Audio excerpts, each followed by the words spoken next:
The United States remains firmly committed to supporting both freedom and prosperity in Bangladesh. Thank you very much.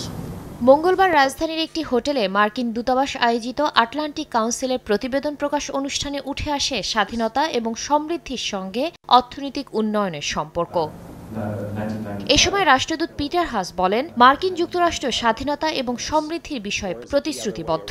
প্রত্যেক দেশই দুর্নীতি, অর্থনৈতিক এবং রাজনৈতিক অধিকার সুরক্ষিত রাখার লড়াই করছে। এই সমস্যাগুলো এড়িয়ে না গিয়ে সক্রিয়ভাবে স্বীকার এবং মোকাবেলায় সমাধান নিয়ে আসবে জানিয়ে মার্কিন দূত বলেন, মধ্যমায়ের দেশ এবং সরকারের রূপকল্প 2041 বাস্তবায়নের চ্যালেঞ্জ মোকাবেলায় ঢাকার সঙ্গে অব্যাহতভাবে কাজ করে যাচ্ছে মার্কিন যুক্তরাষ্ট্র।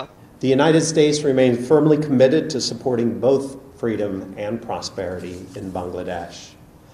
We will continue to explore ways to assist Bangladesh in achieving its Vision 2041 goals.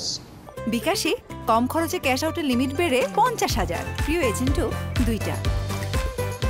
Washington Dhaka সম্পর্ক গভীর করতে দৃঢ় প্রতিজ্ঞ বলেও জানান পিটার হাস।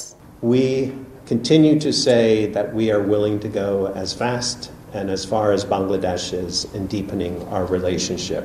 বেসামরিক বৈদেশিক সাহায্যকারী সংস্থা United state agency for international development USAID, global freedom and prosperity report এবং দ্য এশিয়া ফাউন্ডেশন যৌথভাবে আটলান্টিক কাউন্সিলের বৈশ্বিক স্বাধীনতা ও সমৃদ্ধি প্রতিবেদন প্রকাশ করে। প্রতিবেদনে অধিকাংশ ক্ষেত্রে স্বাধীনতা বঞ্চিত ক্যাটাগরিতে 25 ধাপ পিছিয়ে 164টি দেশের মধ্যে বাংলাদেশের অবস্থান 141তম হিসেবে উল্লেখ করা হয়। শাতিলা শারমিন, সময় সংবাদ, ঢাকা।